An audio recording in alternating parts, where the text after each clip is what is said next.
رانا ثناءاللہ صاحب، سب سے پہلے میں چاہوں گا کہ میں آپ کو سنواؤں کہ مولانا فضل الرحمان صاحب جو ہیں انہوں نے آج کیا بات کیا اس بارے میں، ذرا سنیں آپ۔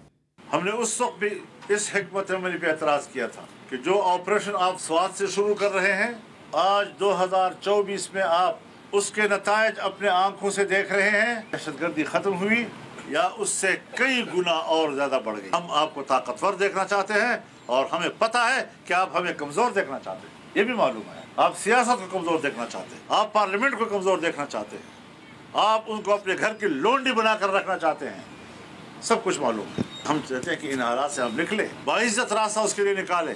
اس کی ذمہ داری جتنی ہمارے اوپر ہے، کہیں زیادہ ان کے اوپر ہے۔ اچھا، تو رانا صاحب، مولانا فضل الرحمان صاحب جو ہیں وہ اس پر کہہ رہے ہیں جی کہ ہم تو اس کے پہلے بھی مخالف ہیں اور اب بھی مخالف ہیں، اور تحریک انصاف بھی اس کی مخالفت کری۔ آپ نہیں سمجھتے کہ اس آپریشن کے اعلان سے پہلے تمام پولیٹیکل پارٹیز کو اعتماد میں لینا ضروری تھا؟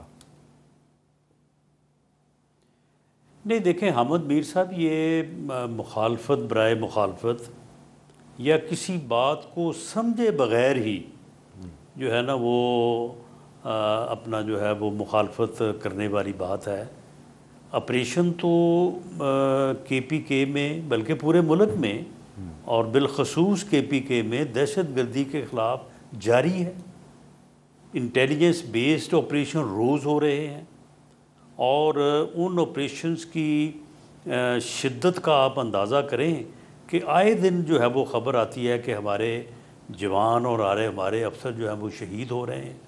اب جس آپریشن میں جو لا انفورسنگ ایجنسیز ہیں ان کے لوگ جو ہے وہ شہید ہو رہے ہوں تو اس میں کوئی کمی یا اس میں کوئی کوتاہی کا تو آپ نہیں کر سکتے کہ جی اس میں کوئی نرمی ہے یا اس میں جو ہے اس سے بڑی اور سیکریفائز کیا ہو سکتی ہے۔ تو آپریشن تو جاری ہے، آپریشن جاری رہے گا۔ اب اس کو اگر استحکام کا نام دیا گیا ہے، عزم استحکام کہا گیا ہے، تو اس میں صرف یہ ہے کہ دہشت گردی کے خلاف تو آپریشن جاری ہے، لیکن کچھ ایسی فورسز جو عدم استحکام پیدا کرنے کی یا استحکام نہ آنے کی جو ہے وہ کوشش میں مصروف ہوتی ہیں، تو ایسی قوتوں کو بھی جو ہے وہ نشانے پہ رکھا جائے گا، ان کا بھی جو ہے وہ ذرا تھوڑا حساب کیا جائے گا۔ باقی یہ آپریشن جو ہے وہ تو آلریڈی جاری ہے، کہ یہ کوئی نئے سرے سے کسی آپریشن کا آغاز تو نہیں ہونے جا رہا۔ اچھا، ہمایوں مومن صاحب، آپ کے صوبے میں روزانہ سیکورٹی فورسز پہ حملے ہو رہے ہیں، اس پہ سویلینز بھی جو ہیں وہ ان کی بھی جانیں جاتی ہیں، اور خود پچھلے دنوں ایک انٹرویو تھا، میرے ساتھ ہی تھا، علی مین گنڈا پور صاحب کا، اور انہوں نے خود بھی کہا کہ خیبر پختونخوا کا سب سے بڑا مسئلہ جو ہے وہ امن و امان کا ہے۔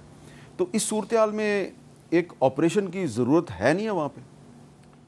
بسم اللہ الرحمن الرحیم، ایاک نعبد و ایاک نستعین۔ دیکھیں، ابھی ہم سن رہے تھے، اور جیسے اگر آپ دیکھیں ہسٹری دیکھیں، جنرل کیانی صاحب کے ٹائم پہ بھی ایک آپریشن ہوا تھا، پھر راحیل شریف صاحب کے بھی ٹائم پہ بھی ہوا تھا، پھر باجوہ صاحب کے بھی ٹائم پہ بھی ہوا تھا۔ میں آپ کو ایک تھوڑی سی بتا دوں ہسٹری پلیز۔ یہ 8 آپریشن یعنی کہ 8واں آپریشن ہے۔ اس سے پہلے 7 بڑے آپریشن ہو چکے ہیں۔ ایک آپریشن 2003 میں ہوا تھا جنوبی وزیرستان، اور اس آپریشن میں مولوی نیک محمد صاحب جو ہیں وہ مارے گئے تھے۔ پھر 2007 میں سوات میں آپریشن راہ حق ہوا تھا۔ 2009 میں سوات میں ملا فضل اللہ کے خلاف آپریشن راہ راست ہوا تھا۔ 2009 میں دوبارہ قبائلی علاقوں میں آپریشن راہ نجات ہوا۔ 2014 میں پھر آپریشن ضرب عضب تھا، اس وقت نواز شریف صاحب پرائم منسٹر تھے اور راحیل شریف صاحب جو ہیں وہ آرمی چیف تھے۔ پھر 2017 میں جنرل باجوہ صاحب آئے تو آپریشن رد الفساد شروع ہوا، اور اب 2024 میں آپریشن عزم استحکام ہے۔ دیکھیں اب سوال یہ ہو جاتا ہے کہ ان 8 آپریشن کے بعد ہم آج کہاں کھڑے ہیں؟ مطلب میں ڈاکٹر ہوں، میں ایک آپریشن کرتا ہوں، پیشنٹ ٹھیک نہیں ہوتا، دوسرا کرتا ہوں، پیشنٹ ٹھیک نہیں ہوتا، تیسرا کرتا ہوں، پیشنٹ ٹھیک نہیں ہوتا، چوتھا کرتا ہوں۔ مجھے ایک دفعہ سوچنا چاہیے کہ میں جو آپریشن کر رہا ہوں کیا وہ صحیح بھی ہے یا نہیں ہے، مجھے اس کے اوپر کسی اور طریقے سے کیا کوئی اس کی بیماری کہیں اور تو نہیں ہے، میں اس کو کچھ اور سمجھ رہا ہوں اور بیماری کچھ اور ہو۔ آپ کو بعض دفعہ تھوڑا سا سٹیپ بیک کر کے دیکھنا پڑتا ہے کہ کیا آپ جس طریقے سے آپ کر رہے ہو اس کا آؤٹ کم صحیح نہیں آ رہا۔ جب آپ کی حکومت تھی تو آپ نے پھر ایک مذاکرات کا راستہ اختیار کیا، تو اس سے کیا فائدہ ہوا؟ مجھے ایک بات بتائیں, ہماری حکومت کے درمیان میں کتنے اٹیکس ہوئے؟ کافی اٹیک ہو رہے تھے. آج کے مقابلے میں کم تھے؟ کم نہیں تھے, ہو رہے تھے, کم ہو رہے تھے. دیکھیں اب ایک بات یاد رکھیں, آپ تھوڑا سا چلے جائیں پیچھے.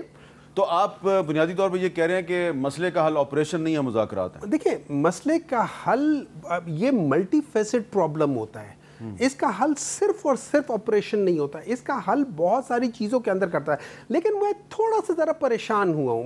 میں ابھی جو رانا صاحب نے جو ایک بات کہی ہے نا, میں اس کے اندر مجھے کچھ اور لگ رہا ہے. سو یہاں پہ جو انہوں نے بات کی ہے, مجھے لگتا ہے کہ یہ آپریشن کسی اور کا نام دے کے کچھ اور کرنا چاہ رہے ہیں جو انہوں نے ابھی بات کی ہے.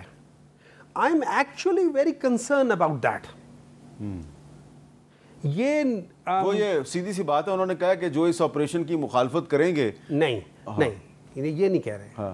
وہ کہتے جو استحکام نہیں لانے والے بعض لوگ ہیں ان کو بھی اس میں کرنا چاہیے. اب وہ کون ڈیسائیڈ کرے گا کہ کون استحکام نہیں لا رہا, کون کیا کر رہا ہے, کون کیا کر رہا ہے, کون کیا کر رہا ہے. اب who will be the person to decide this thing. اچھا, اب اس جگہ پہ مجھے ایسے لگتا ہے کہ اس کے آڑ میں ہو سکتا ہے کچھ اور چیزیں باتیں ہو رہی ہوں. میں آئی ایم سوری, میں مجھے ان کی بات سے بہت زیادہ تشویش ہو گئی ہے کہ اس کے اندر اور چیزیں بھی شاید شامل ہیں. چلیں پوچھ لیتے ہیں. رانا صاحب ذرا تھوڑی سی وضاحت کر دیں گے کہ یہ آپ کا اشارہ کس کی طرف ہے؟ دیکھیں, ایک تو دہشت گرد ہیں, طالبان ہیں, اور ان کی کوئی ڈیفینیشن یا ان کی کوئی تفصیل بتانے کی ضرورت نہیں ہے. لیکن طالبان کو ایسا تو نہیں ہے کہ وہ وہاں سے اٹھتے ہیں اور آگے یہاں پہ جو ہے وہ اپنی کارروائیاں کرتے ہیں. یہاں پہ بھی کچھ عناصر ہیں جو ان کا حصہ بنتے ہیں اور حصہ بن کے ان کو فیسیلیٹیٹ کرتے ہیں, اور وہ پھر لا انفورسنگ ایجنسیز کے اوپر جو ہے وہ حملے کرتے ہیں, سویلینز کے اوپر حملے کرتے ہیں. بطہ خوری جب کرتے ہیں تو بطہ خوری میں ان کا پارٹ اینڈ پارسل ہوتے ہیں. تو ان لوگوں کو بھی انہی کے ساتھ ٹریٹ کیا جانا جو ہے وہ ضروری ہے تاکہ معاشرے میں, سوسائٹی میں استحکام آئے. ورنہ تو یہاں پہ اب کے پی کے میں اس وقت صورتحال جو ہے وہ کاروباری لوگوں سے آپ بات کریں, وہ آپ کو بتاتے ہیں ہر چیز.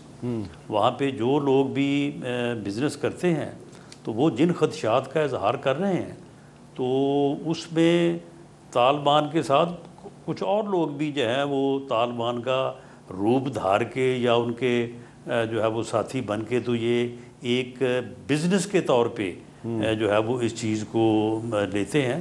تو اس لیے یہ ضرورت ہے کہ ان تمام ایسے عناصر کو جو ہے تاکہ استحکام ہو, اور کیونکہ استحکام کے بغیر جو ہے وہ معاشی استحکام نہیں آئے گا. اچھا, اور معاشی استحکام اگر نہیں آئے گا تو پھر ملک جو ہے وہ پھر آگے نہیں بڑھ سکتا. اچھا رانا صاحب, ملک نے تو آگے بڑھنا ہے. رانا صاحب ایسے لوگوں کو جو ہے وہ اپنے معاملات ٹھیک کرنے پڑیں گے.